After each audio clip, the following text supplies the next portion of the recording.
Ladies and gentlemen, good afternoon. Welcome to HPL Electric and Power Limited's Q2 and H1 FY26 earnings webinar produced by Eloise. I'm Shankini Saha, Director of Investor Relations from Dickinson, and I'll be moderating our call today. So joining us from the HPL's management team are Mr. Gautam Seth, Joint Managing Director and CFO of the company. Please note that this conference is being recorded and that some statements in this call may be forward-looking, based on current expectations and subject to risks that could cause results to differ materially. So we'll get started with some opening remarks from Gautam. Over to you to start with opening remarks. Thank you, Shankini. Good afternoon, everyone, and thank you for joining us today. At the outset, I'm pleased to inform you that our balanced business model continues to strengthen, with the consumer and industrial now contributing 47% of the total revenue and growing 30% in Q2 and 23% in H1. This segment, supported by wires and cables, switchgear, and a revised lighting portfolio, has delivered consistent multi-quarter momentum and improved margins, provided stability and offset temporary timing-related moderation in metering. Let me start with the metering and systems business, a key pillar of our dual growth engine that affords us long-term visibility. At the end of the quarter, we carried an order book of over 3,300 crores, of which roughly 99% is smart meters. This is largely AMI-SP driven and sits directly on the nationwide smart metering and RDSS opportunity, giving us multi-year execution visibility. We are seeing a pickup in Q2 compared to Q1 metering revenues. Execution is already normalizing. Smart meter offtake improved by over 12% sequentially in Q2. Going forward, we expect a further step up in deliveries from November to March FY26 as on-ground inspections accelerate and AMI-SP rollouts gather pace. On the supply side, over the last few quarters, we have expanded both our smart meter assembly and key component capabilities so that we are fully prepared for the next leg of scaling up in this opportunity. Our inquiry pipeline from AMI-SPs remains healthy, and our long-term standing relationships, pre-qualification credentials, and R&D capabilities place us well to continue winning and executing orders. Another interesting point to note is that even in a quarter of softer metering revenues, segment EBIT margins improved to around 17.5% thanks to the pricing discipline, procurement efficiency, and a richer mix of smart meters. This gives us confidence that as execution picks up in H2, metering will contribute not just to growth, but also to sustaining a healthier margin profile for the company. While the consumer and industrial, the C&I business, wires and cable continues to scale strongly, delivering around 24% growth in Q2. Lighting and electronics has also clearly seen a turnaround after a series of several softer quarters, recording growth in low 20s this quarter, an encouraging sign of healthier channels and better acceptance of our premium and value-added ranges. Switchgear, together with the wire and cable, continues to anchor the C&I growth story, supported by network expansion, deeper market penetration, and a broader, more contemporary product portfolio.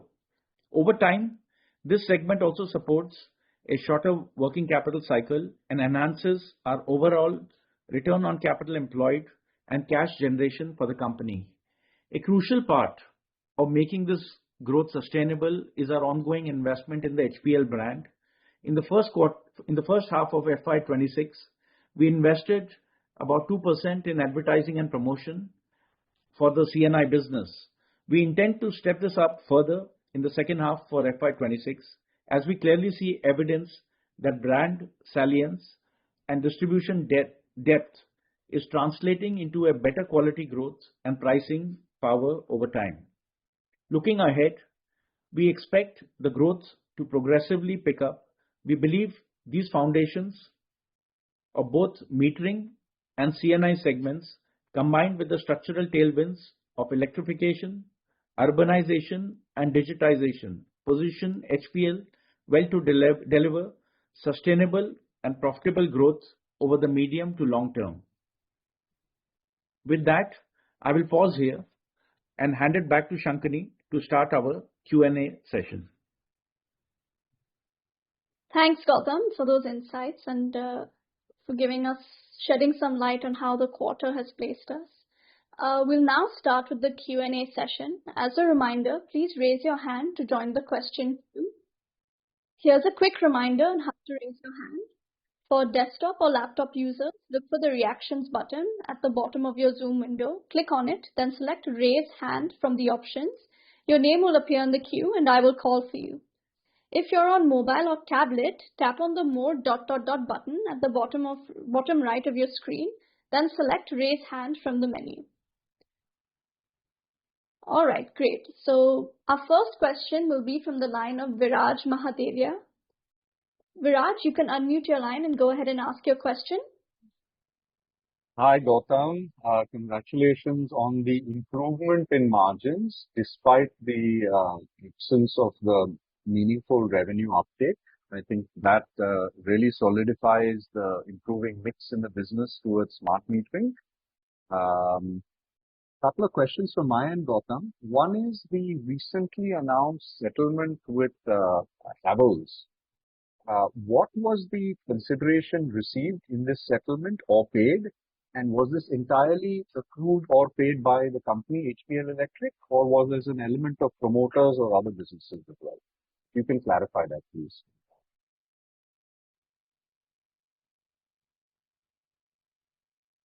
Sorry, Gautam, you're on mute. I can't hear you. Yeah, so good afternoon, Viraj. I'll be very short on this part because there are certain confidentiality Understood. Surrounding this one until we have the decree of the court and the whole agreement goes through in execution. Yep. But very briefly that we've been having long-standing disputes going over 40 years, and mainly with the promoter companies. So the consideration is received by the HPL group in whole, consisting of the promoters and the few of others, and these promoter companies are owned wholly by us. So I think once the settlement goes through, so there are certain informations already given in the public domain by both the groups. So overall, I think it's been very positive by both the groups to set aside the dispute and move forward. I think that's been a positive for I would say both the groups, and it's been very encouraging, Gautam. My question is, it's obviously many years in the making, as you mentioned. How much of this, whatever this consideration is, and I'm assuming HPL is not paying but receiving is accrued. How much of that, as a percentage, if you will accrue to the listed company to be used as cash balances, right? Or pay down? Viraj, right now I cannot give out those specific details, but definitely it will be known. Yeah, but understood. But the listed company will receive a certain share. But largely the dispute was with the promoter entities, Yeah, where the change of name would come in, Understood. My second question is, Gautam, given the tepid first half, are you expecting a meaningful uptick based on the scheduled deliveries for the second half that you have in smart metering? Because you'll know when these deliveries are expected. And do you think you can finish the year at a 2,000+ crore top line? Yeah, so I'll just come to the if you look at both the segments, the smart metering, we are sitting on orders. We even for the first half, we did have confirmed delivery schedules, which due to rains or due to whatever reasons the AMI SPs had, so they got pushed back first to certain part of the Q2 and now some to Q3 and going forward. So, so we did see certain drop in the sales and but overall, if you look at the right now the second half definitely seems to be is going to be much better than the first half, for the simple reason that we are expecting most of our or practically all our AMI SPs to be buying a lot of meters, and we are talking about specific confirmed schedules what we have received from all of them. The Q3 is definitely going to be better than Q2. And but Q4 definitely we would see that as a very much more stronger growth coming in the Q4. So from our point of view, our teams are working to make sure that we are able to cover up the shortfall and then probably have a growth as expected in the metering part. What is also good is that the last 2 quarters we have seen a good growth in the CNI segment, the consumer part. And there again, looking shortly even in Q3 and going forward, we again see the growth to continue. So I think overall for the company that with both the engines firing, both the things going, of course, meter has a very strong medium to long term story, and the growth potential is very high. There's no doubt in that. But like I said in my last call as well, that there could be some quarters where the schedules could get postponed or some slowness picking up. But I think right now the thing seems to be good. I think the last figures what the government or what is in public domain is about 4.5 crores of smart meters already installed. And so I think now at least some meaningful numbers are coming in, because we are already talking about double digit of implementation. And I think the earlier part of discussions where whether there was a go no go on smart meters, I think that is already, we are well past that stage now. So absolutely, almost practically every state is now going into that, and maybe some due to elections or somewhere there could be some slowness in 1 or 2 months, but otherwise overall I think almost every state is now moving into that. So our own if you take from our point of view, the Q2, the Q3, Q4 is going to be very strong for sure, and the second half with this. So we will be looking at all efforts to make sure that we reach the required number. So whether it's 1900 or 2000, definitely we should be looking at somewhere. It's in that zip code. Somewhere there. Yeah. Understood. And in terms of incremental order wins, Gautam, are you seeing lots of orders in the pipeline that you're bidding for, for the future? Obviously, you have this 3,300 crore order book. Currently, you've done 800 crores in first half. You'll do retail sales of 300 crores, so 1,100. So even if you do 800 out of the 3,300 in smart metering, you'll still have another 2,500 crores spilling over to the following year. And are you seeing incremental orders over and above to take you to FY27 and 28? Yes. What is that bidding pipeline looking like? Yeah, so I think that's also very strong. The orders are coming in, even if you see in the last quarter. Only thing, now as per the compliance, any order reported has to be with the customer name. So sometimes, from a business perspective, we because these are still orders, in the normal course of business. So we are not disclosing them because, just giving out every time the customer name may not make so much business sense for us. So that's why we have fewer announcements, if you see in the last couple of times. But nevertheless, the orders are coming in. That is for sure. We've just added. It would not be wise, Gautam, to announce them irrespective on a no name basis. At least give them. No, that's not possible now. No, it used to be done earlier. We've ourselves done it, and I think everybody was doing that. Right. But now across all, for every company, I think, I don't know when the regulations have been updated, but now it has to be announced. Yeah. So either one has to announce in total or skip the announcement if it's in an ordinary course of business. This is what I understand. So not every order is getting announced, but if you look at it, we've just added 2 new AMI SPs. We've got, so the order book is good. And even right now, as we speak, maybe in the next couple of months also, we are expecting some good breakthroughs from existing AMI SP players and in also certain newer ones. And if you see my opening remark also, I did say that we are covering almost everybody now in the AMI SP, as a customer. So anybody who's there, big or small, we are somehow connected with them and we are supplying to them. So I think that's a good thing. So overall, I think business should pick up. Maybe 1-2 months here and there could be a little slow. And traditionally, if you see, the second half is always strong in the implementations.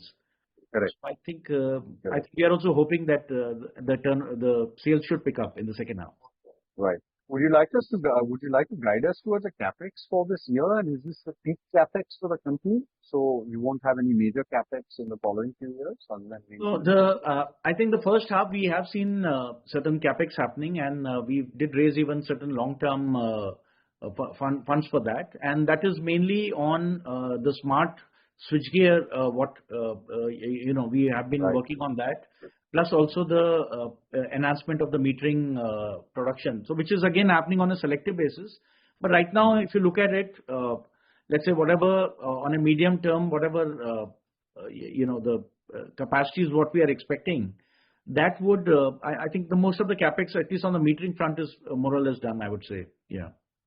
Excellent. So from the next year onwards, FY27 will just be mainly maintenance capex for next year. Yes. Fantastic. I'll come back with some more questions. Thank you. All the best. Yeah. Thank you. Thanks for your questions, Viraj. You can raise your hand again to rejoin the queue for any follow-ups.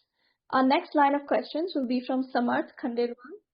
Samarth, you can unmute yourself and go ahead and ask your questions. Yeah. Hello, am I audible? Yes, please go ahead. Yes. So could you help me? Right now we have reached 47% of the total. The consumer and industrial has reached that much of the revenue mix in H1, right? So going ahead in H2 with the metering picking up, how do we see the revenue mix in H2 and FY27? If you could guide us. Yeah. So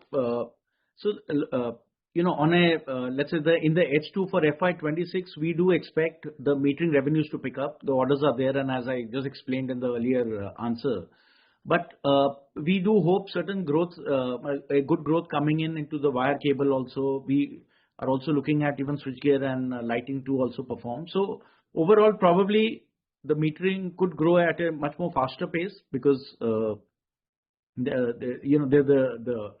uptake could be much higher. But I think anywhere between 45 to 50% is where the CNI should be.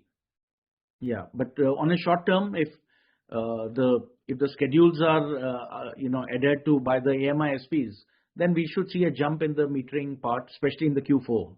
We should see that. But we are hoping that even since the momentum has now picked up in the CNI, so the entire teams are also working to make sure that we are able to perform better as we go ahead. And second half is generally a better time in the trade business. So definitely, but I think roughly between 45% should be the overall where we would expect the CNI to settle down. Right. So, sir, that would also mean how much of a growth rate on an annual basis in CNI would we be expecting? No, I would say strong double-digit growth for sure. Wire and cable has been growing at a much higher, we've done 2 years, almost 25% growth. We did 30 and 24% in the first and the second quarter. So overall, I think that the business is picking up, the momentum is there. So accordingly, we are also looking at channel expansion. We are looking at the brand investments to do that. And it's not only for these next 2-3 quarters, but let's say in the next 2 to 3 years. I think in a 3 years time, I think the ideal would be that we double our CNI business. So that is how we are looking at it. It's a strong vertical for us. It's a strong focus. And as a company, we've always been focused on B2B and B2C. And this is right from last 10 years we've been talking about that. But right now the CNI was a little dormant, more because of certain if wires was doing well, the lighting had gone down because of the price erosion.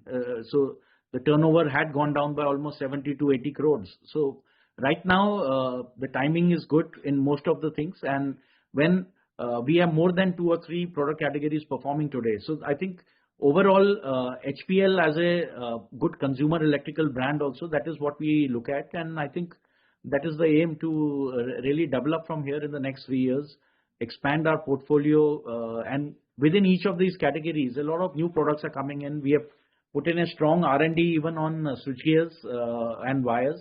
Lighting again is a very dynamic line which requires a lot of R&D work, a lot of work happening to make sure that the costs are kept, the cost of the products are kept at a minimum level, because the pricings are changing. It's a fairly competitive line. So I think right now the things seem to be moving in a good direction, and we hope to catch on this to make the growth a long-term story for us. Yes, yes, very well, sir. So, lastly, on the margins, we are investing in the distribution and channels. So, how will our margins fare in the CNI segment?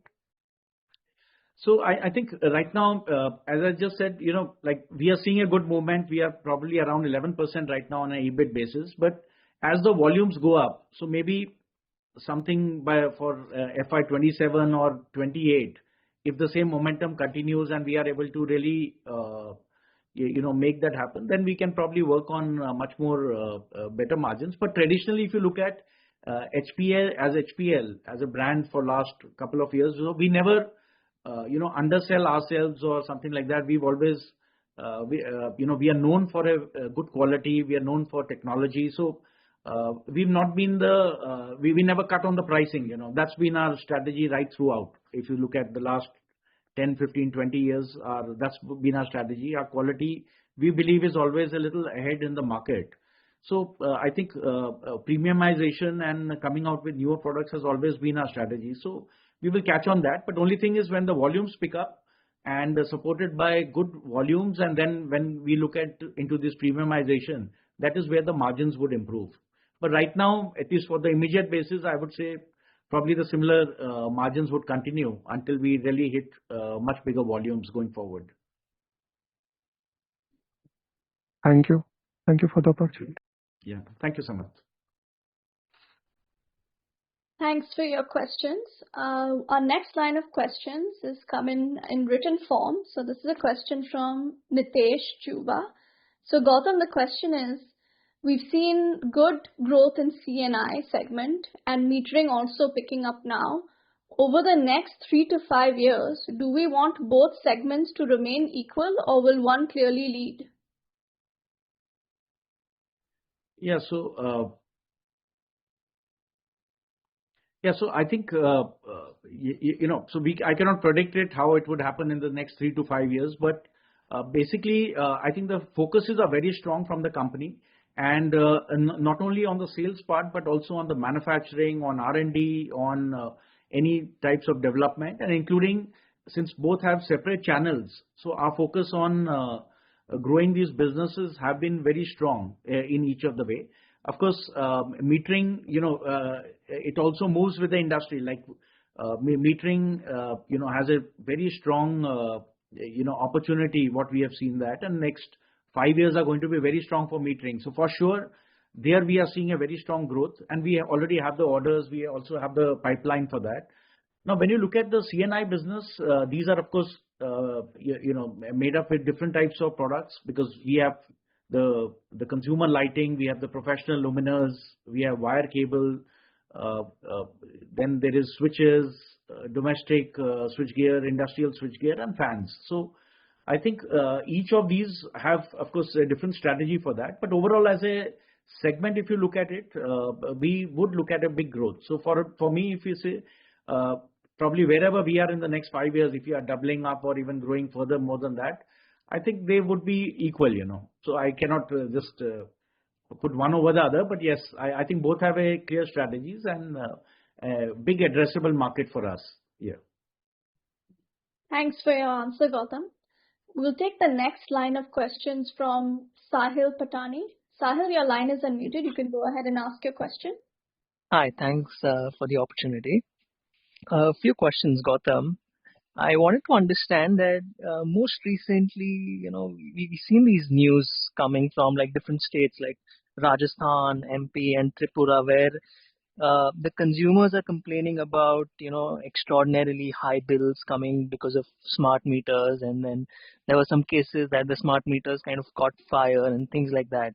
Have you kind of, seen any impact of this on the discoms and the AMISPs ordering or anything around these news that we see? Have you seen any impact of this on the smart metering?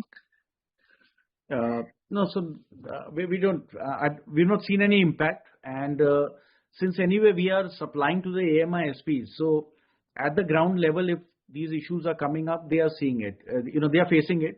But I think right now the consumer awareness programs by most of these utilities and done through along with these AMISPs. So I think they are addressing all these issues.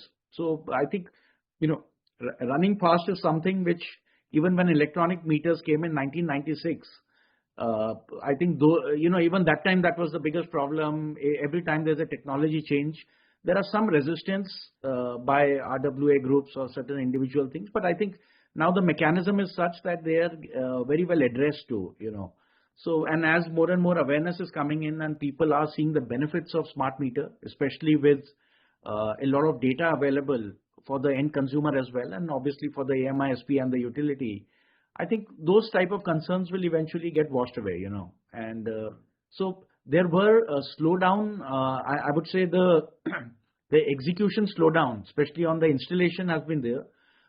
That's mainly it's my reading that it was more because of the having proper skill set on the ground to actually install the smart meters, and because the volumes have been incrementally going up.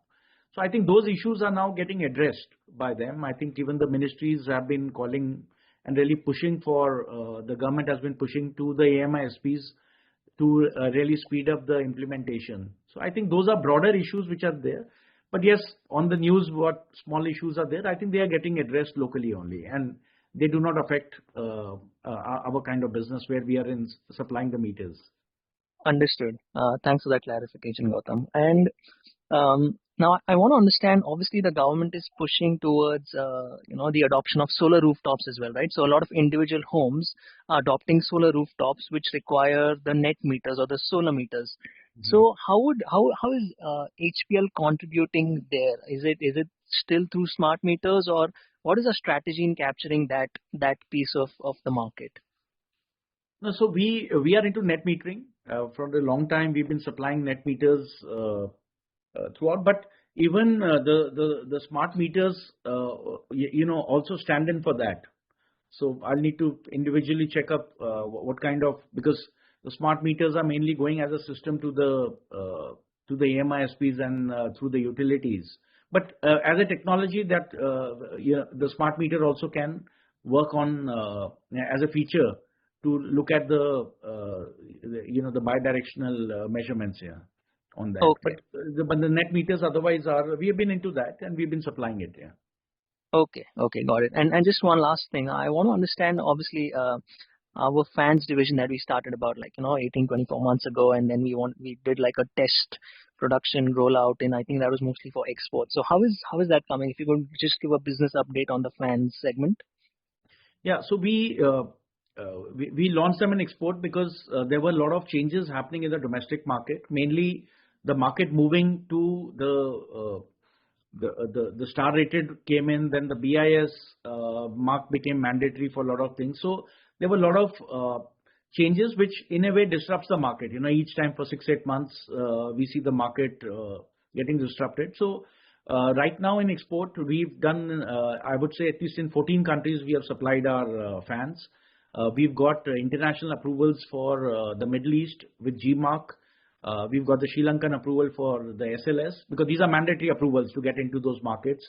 Then we also got a couple of the international approvals, which are more acceptable and universal going forward. Even in India, we have all the mandatory approvals for star rating. Now, when we look at the Indian market, we are looking at this starting December and then moving up to June, July of 26.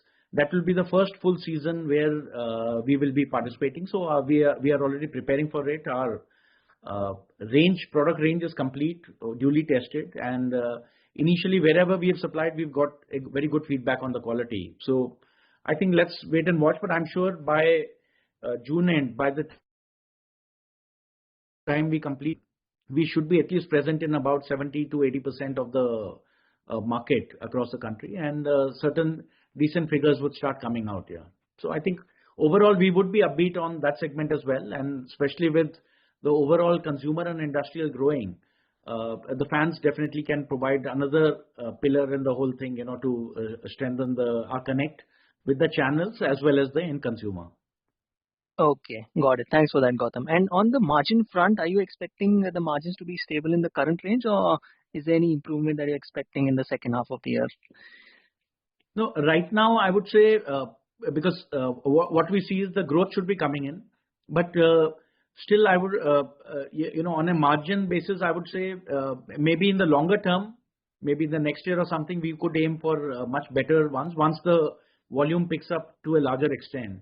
But right now, I would say maybe 11-12% is something where the margins would be on the consumer side. Yeah, because still wire and cable plays a important, it still contributes a good chunk of the whole business, and that is still commoditized. That is still there is a lot of play on the copper prices going up. Only in the last 2 to 3 weeks we have seen some stabilization of copper prices, but otherwise they've been pretty volatile. We've had almost in September, October, 3 increases, which have gone to the market.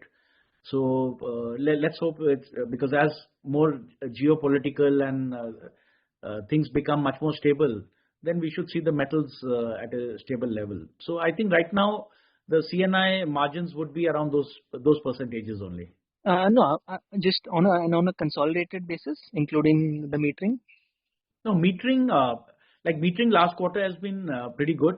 Yeah. Right now, if you see the supply chain part is, I don't see any major issue in that. I think it's getting to be a buyer's market where anybody with volumes can actually demand a better pricing. So I think those type of procurement efficiencies are something which we are right now experiencing.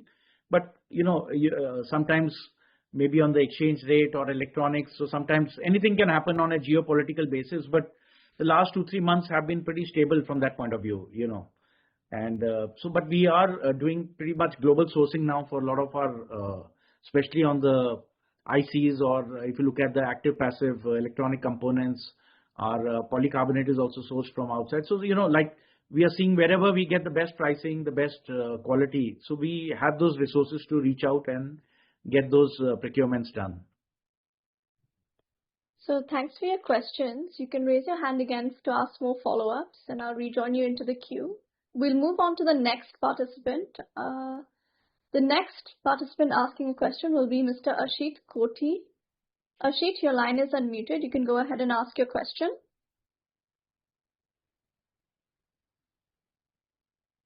Hi, Ashit. You can unmute yourself and ask your question.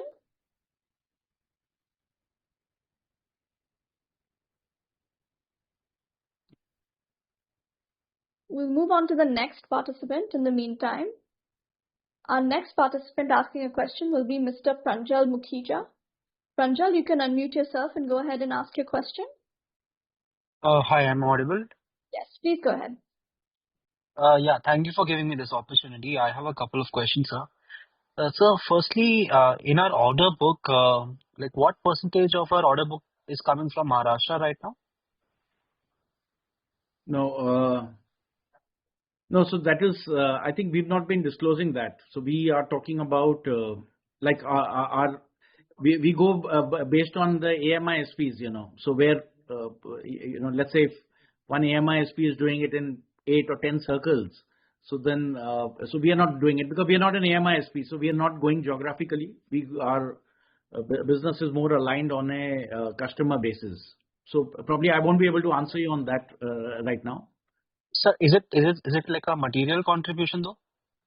No, our order book that way, because we were studying it just last week, it's pretty well spread out. So just any particular state does not have so much of a relevance or effect on our overall order book, because ours is mainly on supply basis. So yes, an individual AMI SP would make a difference, but his individual circles or that do not impact us. No single state would impact us so much like that. Right. So secondly, I just wanted to understand, like, what is the pace of execution in terms of smart meters in India cumulatively? Do you have any idea on that right now? Yeah, so it's I was just if you see the figures on public domain, so they're talking about 4.5 crores already installed. Of course, Right. 1 month the government announced that they did 1 crore meters, but then I think it is anywhere between 60-70 lakhs. Of course, I'm going by my information is as good as yours when you search the data on public domains and see that. But one thing for sure is that if you look at our own let's say experience, almost every AMI SP has a demand which is much stronger in the second half of this year than the first half. Then we have a lot of confirmed schedules for starting from November, December, especially Jan, Feb, March is much stronger. So overall, I think the execution is gaining pace. But the numbers you will have to check up on various sites to just try to get a sense of the numbers, because the accurate numbers probably will maybe a little difficult to get. Right. So, sir, the reason I was asking this question, I mean, I think in one of the previous calls we had mentioned like daily execution has gone to 1.2 lakh meters. But if you look at the National Smart Grid Mission data, I think in October month, No, So no, Pranjal, again, just like your voice is not clear. okay, so basically the reason why I was asking this question was so the government has recently extended the timelines for the entire 25 crore meter target, right? And if you just like try to break down the kind of execution we'll need to sort of like execute this target in the next 2 years, I mean, the pace of execution needs to further increase from here. So I'm just trying to understand, like, do you see that the industry, I mean, the ramp up in the industry in terms of execution will even strengthen from here going forward? Yes, for sure. The pace of execution will pick up, and but you have to realize one thing, that a lot of these orders, when they come in, they have a delivery schedule of 2.5 to 3 years. Plus, there is normally a 3 to 6 months of ramp up required. So many of these projects are reaching those stages where now they really need to push the numbers, and a lot of the preliminary work, the groundwork has been done at that level. So I think my take would be that the overall execution will pick up. So not by 1 or 2 AMISPs, but by everybody. Yeah. So when you look at the overall industry, in next 2-3 years, the pickup should be there. Now, whether they complete it or maybe they require some more time, that is something which we cannot comment today. But overall, I think the execution should pick up. Right. And finally, just wanted to understand any new development on the software side that we're working on. Any new solutions or like products that we've come out for the consumer or the utility that we're serving? Yeah. So I think on the software end, yes, we are out with our solutions or we've been working on that. And I guess on certain of the projects or customers, we have been already quoting those. So as we get them. So, but we, apart from just the smart meter, we are also exploring the overall ecosystem. So I think a lot of work has been going on, and we are due to get some orders with those supplies more than beyond the smart meter, yeah, including the softwares, yeah. So could you provide some color on the kind of products you're working on?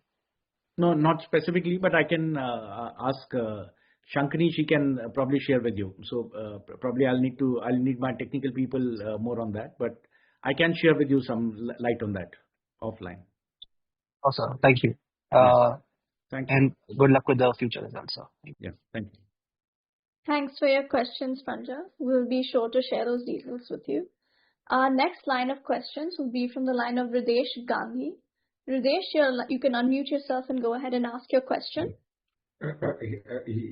Hi, sir. So, you just want to understand on your on your first actually quarter, the Concall, you'd indicated that a few of the orders had been deferred and rolled into Q2, and now it isn't exactly like reflecting into Q2, and then you've indicated that it's an issue of ramp up being slower because of skilled labor to install them, etc.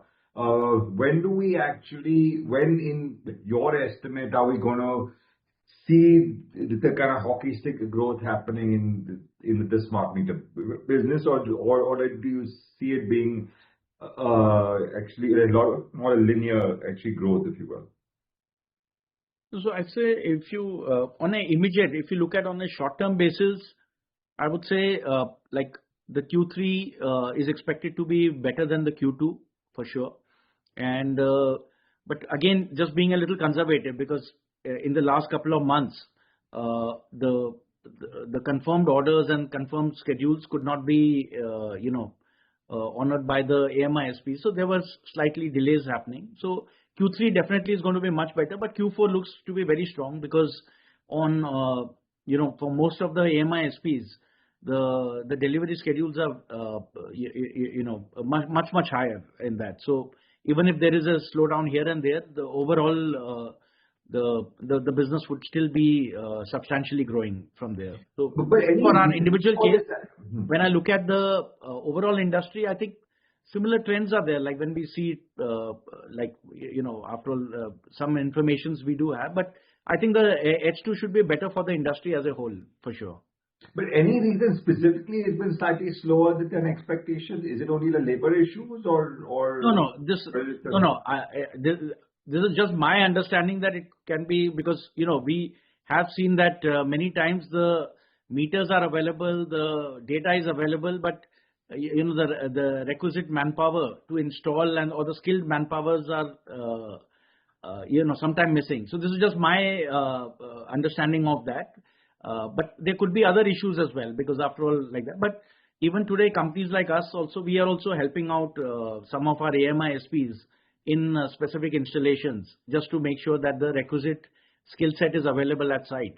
So I think, but when I look at the overall thing, there could be, ultimately they are dealing with the utilities. There are, I'm sure a lot of initial challenges they have overcome. Some fresh challenges could be there, but overall, I would say the things will move ahead for sure.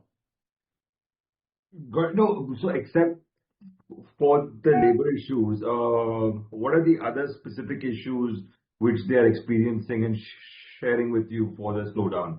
Is it that the clients are sort of signing off? Is it that budgetary issues?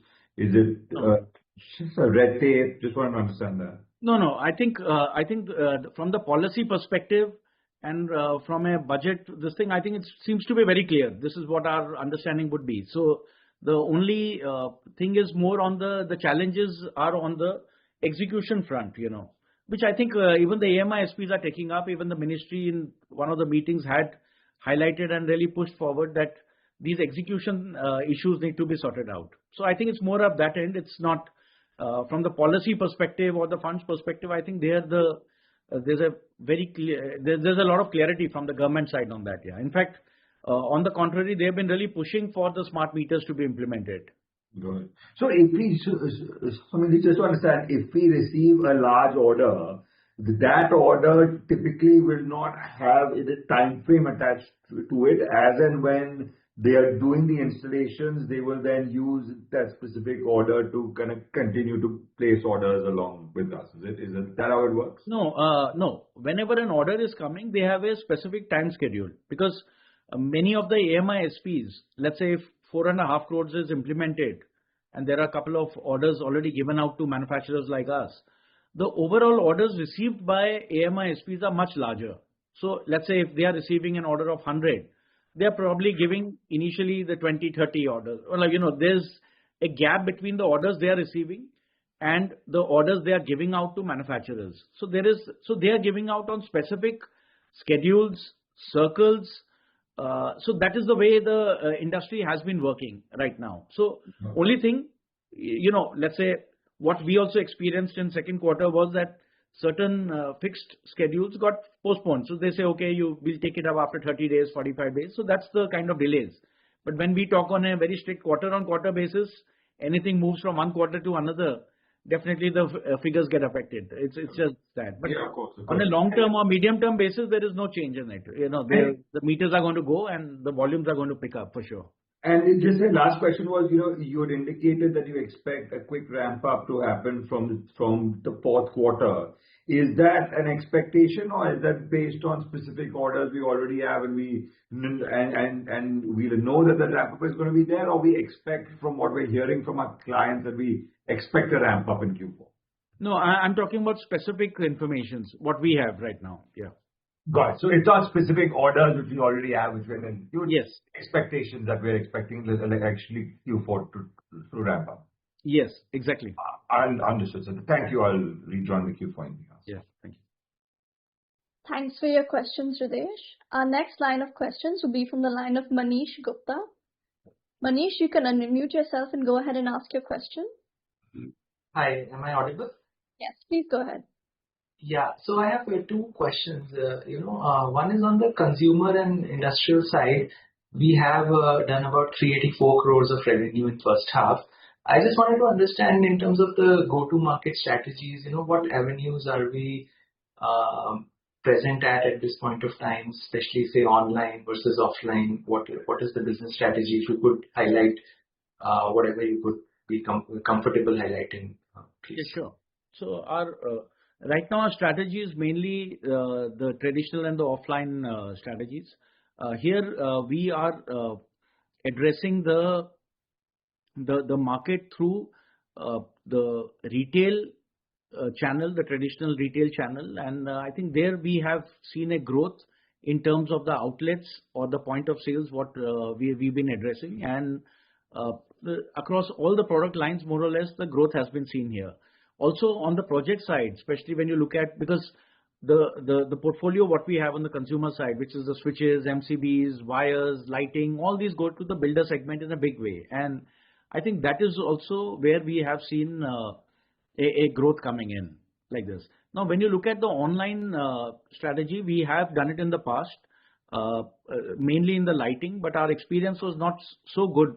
When you look at from that point of view, wires, MCBs, they don't have such a big market right now looking at it. But when we look at the fans, what we are right now, we would be focusing as we enter the season, that through fans, we would again rebuild our online strategy in a bigger way, because there the per unit pricing is good.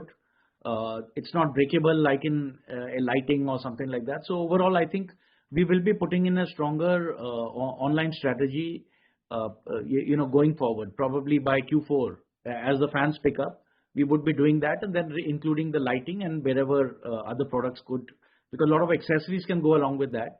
But I don't see a big business happening on wires or MCBs and even switches happening so much on the online. You see a lot of, we have seen a lot of, most of our competitors do have it online displayed. But when you look at the actual numbers, what people are doing, at least in these type of segments, is not so encouraging right now. So, but we'll definitely be finding a strategy within that. So you think this kind of growth that we've done, like 23% in first half or 30% in Q2, the 20 to 30% growth is achievable for next 2-3 years in this segment overall? Yes, I think so. It's just, okay, one has to, right now the market is supporting us, and our market share is also not so much. So, we still have a headroom for growth, and our growth percentages, if you see in most of the segments, are well above what the industry figures come out. If you look at the EMA figures or the whatever comes out, we are growing well beyond that.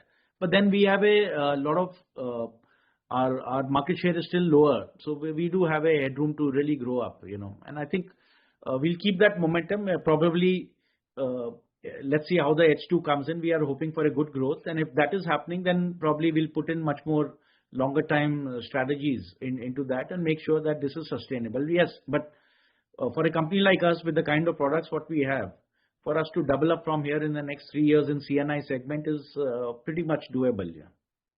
And we are okay in terms of capacities for producing these things? Yes. We have been, as I said earlier, as HPL, our focus has always been on, technology and good products. And So similarly, if you look at our manufacturing, we have a very strong manufacturing. So capacity-wise is good, but we have also put in a lot of automated machines, especially in the switchgear side. A lot of work has happened in the last 1-2 years also.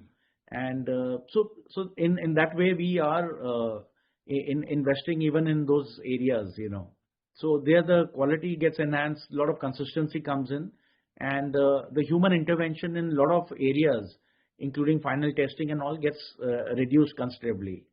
So I think that's where a lot of our focus has been there. So capacity should not be an issue for us to do like that. Wire and cable, of course, will be coming out more specifically because we are looking to expand our range, get into the next level of categories within the wire and cable, and expanding the capacity because we are seeing a steady growth. But I think those numbers we will disclose as and when things are ready to roll out, and that is when we will be coming back on that. Sure. So second question is on the settlement with Havells.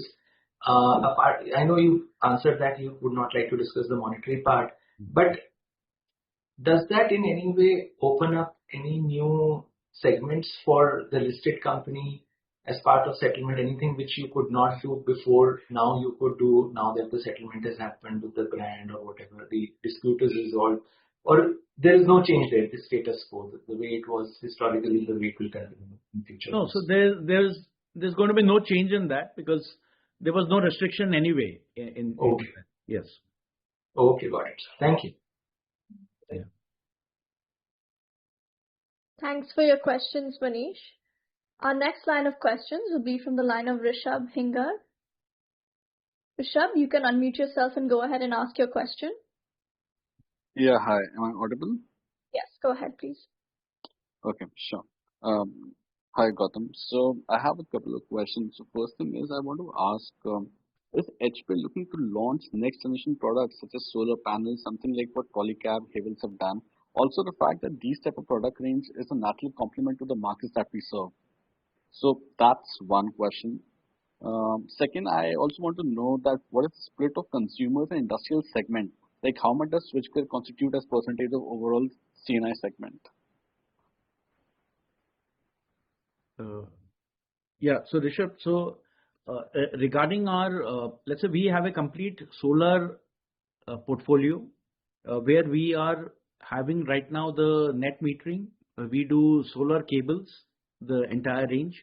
And in solar switchgear, there are a lot of DC breakers, there are a lot of products like this, plus all the distribution boxes, which are again DC conversions on the string junction boxes and everything. So we have a large portfolio, but which is as a product, like, there in any solar plant or rooftop solar, they go as balance of equipment. So, but getting into right now let's say the solar panel, I think we have no plans on that, and I think so there's not. So the companies are getting into that, but we find that in the past also, because that's a very fast, dynamic changing field with a very heavy R&D requirements, and a capex like that. So, but I think well taken. We'll probably study that part and see if how that can complement our products in the future.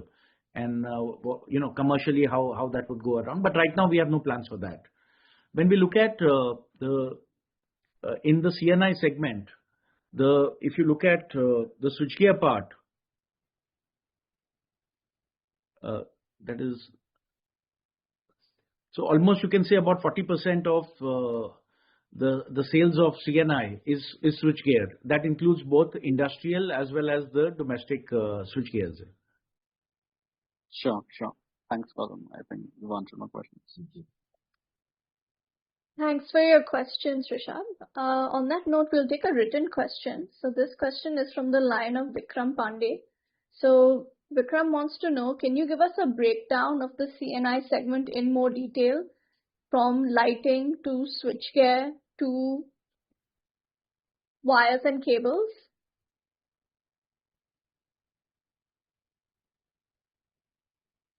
Yeah, so if you look at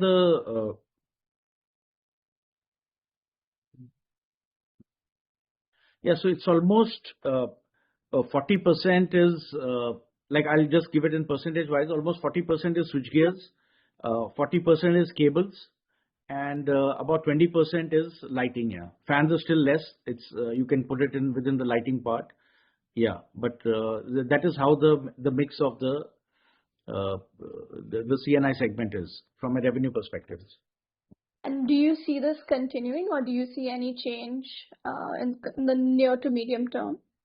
No, so no, internally there can be, because like lighting is sometimes seasonal, like like Diwali period it goes up like this. But though many of the luminaires what we are giving right now is now becoming an all round year sales are there. So it's not too specific on Diwali what we see like that, but it may go up and down a little bit. What is more important for us is that we need to see this complete CNI portfolio grow at a double-digit figure in the next couple of quarters, and I think that is more important. So more or less, our teams or the consumer will find something or the other to take from HPL on the consumer side, and we need to enhance this portfolio, and I think that is more important right now for us. Thanks for your answer, Gautam. Our next question will be from participant Raman KV. Raman, you can unmute yourself and go ahead and ask your question. Hello, sir. Can you hear me? Yes, please go ahead. Yes. Sir, I have a question on the smart meter side. So from the presentation, I can understand that we have around 330 crores of unexecuted order book with respect to smart meters. So what will be the execution cycle for these? And sir, government has increased the target of 25 crores smart meter installation from March 2026 to March 2028. So I just want to understand what's the current industry-wide installation momentum, and by what percent will this pick up if we have to if the deadline of March 2028 is unchanged? So I think we've discussed it in the previous answers, but I'll try to put it all together again. But if you see, the execution is around 4.5 crores right now. 25 crores was the initial estimate. I think 22 crores was sanctioned. Again, I'm going by the public data, by the government data, what they have given like this. But I think by the time we reach the next 2-3 years, probably that 25 crore requirement may go even up to 30 crores, because this 25 crore figure was also fixed about 4 years back. So there are a lot of new connections, new customers coming into the market. So the requirements generally would increase from that point of view. The executions are now picking up state-wise. Most of our AMI SPs, because that is where we get our direct data from, and I think all of them are looking to ramp up in the second half of this year, and obviously the next year will be much better. The government has, earlier also they had extended the deadline. This time I think there is going to be a much more bigger push by the government to adhere to these deadlines. So a bulk of the metering would probably happen in the next 2.5 years here.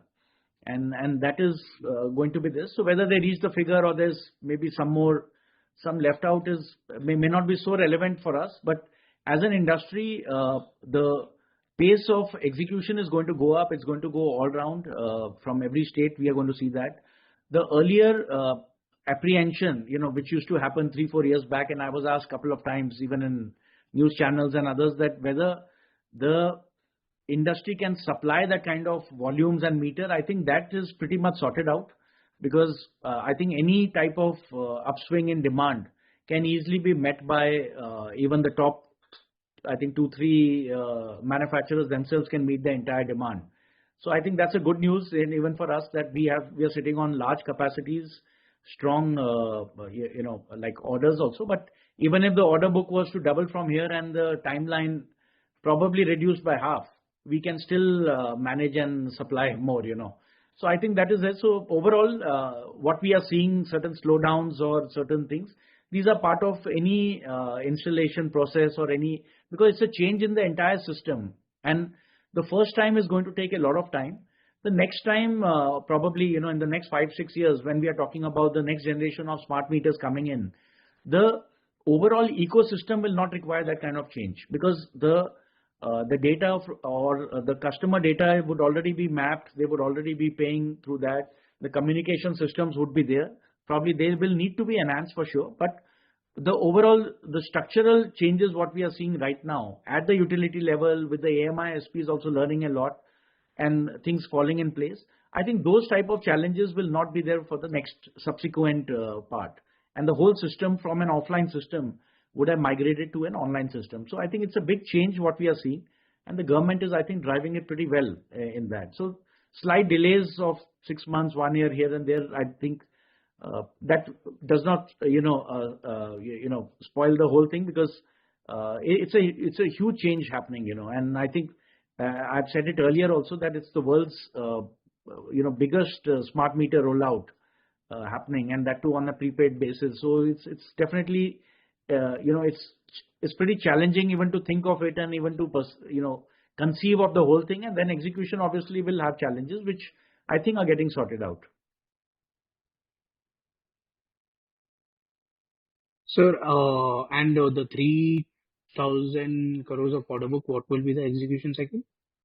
Normally, any order we get is, to be supplied in about 2.5 to 3 years. So many of the orders which are sitting on our order book are actually scheduled for, towards the end of this year or FY27 or 28. So that is how they have been structured.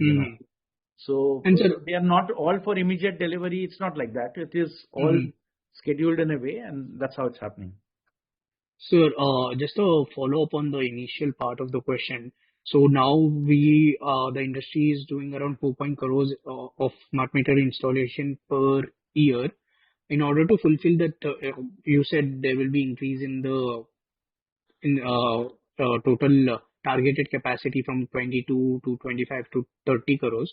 So if there is an increase and you have to execute it, let's say next 3-4 years, so my understanding is the execution should double from here in the next 2 years.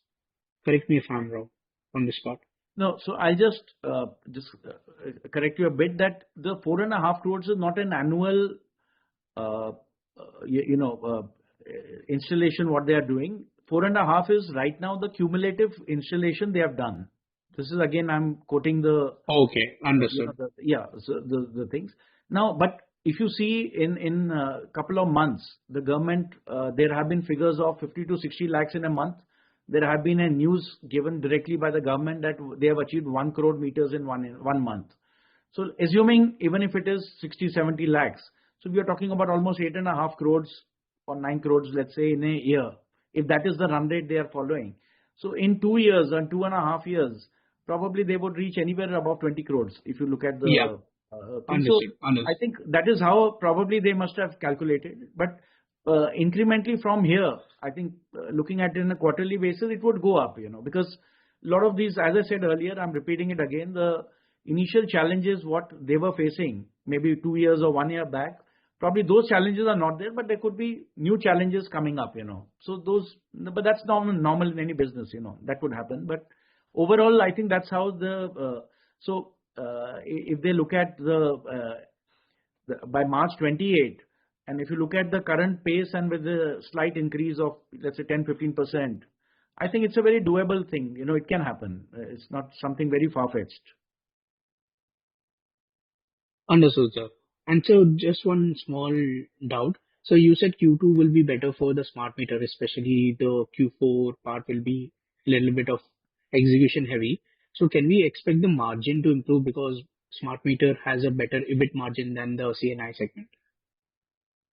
Yeah, so we've already seen the margin improvements happening, but going up from here, I cannot say that, but I think even to sustain these margins at these levels, because, margins are dependent upon a lot of, at the time of sourcing of materials, prices are can be volatile. We've seen, of course, the last 2-3 months pretty stable, but going forward, I cannot comment on it. But I think even though the volumes will go up, probably the margins would be sustainable only. I don't see it just incrementally growing each time until we really see some big product mix changing or something like that.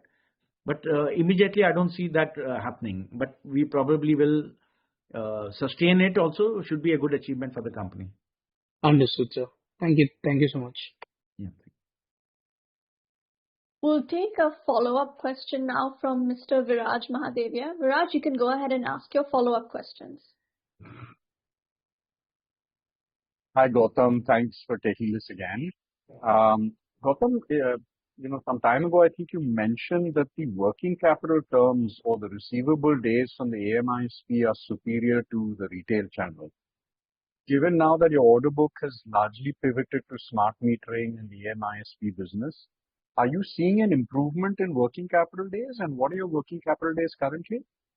Receivable days, I'm sorry. Yeah, so I think on a so right now with GST,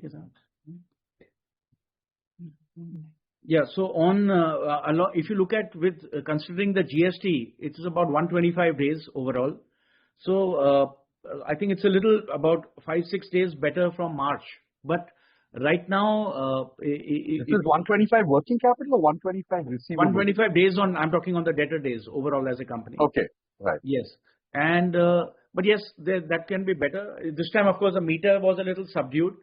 But overall, if you see from the utility days, when we have seen that they were typically around 180 days, 165 to 180 days were what the utility debtors were. So we have seen an improvement in that. But overall, I think going forward, we need to see. I think this is a segment which should see an improvement in the working capital. On a short-term basis, we have seen the stocks go up because certain confirmed orders which were manufactured ready to go got shifted by a month and a half. They got shifted backwards. So the stocks went up, the sales could not come into the books. So I think that is getting sorted out now. The sales are happening. So would the inventory days settle at sub 200 days, you think, going forward? No, the inventory, inventories on a short-term basis, like in Q3 and Q4, will come down by about 50-60 crores. The inventory should come down. The sales should be going up. Yeah. Understood. And assuming this generates more cash flows, right, with the improved performance in second half of the year, with the improvement in receivable days from where we were last year or year before, you should generate decent operating cash flows by the end of the year. Obviously, you're investing some in CapEx, but would the balance cash flows be used to deleverage the balance sheet and pay down debt? Yeah. So right now, so I can probably, how we use it, because there has been a CapEx in the books in the first 6 months. And so I think maybe the borrowings may not go, the long-term borrowings would, they have increased by, I think, about 60 crores. But if you look at the working capital part, whatever additional realizations happen, that goes, that brings the debt down. So that is how it would be. But so yes, the spare cash flows post CapEx would be prioritized for debt paydown. Yeah, on the working capital part, yeah, on the short-term fundings. Yep. Excellent. All the very best. Yeah. Thank you. Thanks for your questions, Viraj. We'll do one more follow-up from the line of Raman KV. Raman, you can unmute your line and go ahead and ask your follow-up question. Hello, sir. Thank you for the follow-up. I just want to understand, so in the switchgear and cable and wire segment, if you can provide me with the split about how much of your C&I segment is your cable and wire versus switchgears. Yeah, so I just said in my earlier answer, about 40% of the revenue is the switchgear part. Almost another similar 40% is the wire and cable, and 20% is the lighting. So, understood, sir. Thank you. Thank you. All right. On that note, I think we'll wrap up the Q&A session. If you have any more follow-ups, you can write to us at hpl@dickinsonworld.com, the email ID on the last slide of the investor deck. And I'll make sure to get back to you with an answer that is up to your satisfaction. So that concludes our Q&A session. As soon as this call finishes, you'll be directed to a survey for your feedback. Kindly take a few short moments to participate in this quick survey. I'll now hand over to Gautam for closing remarks. Over to you, Gautam.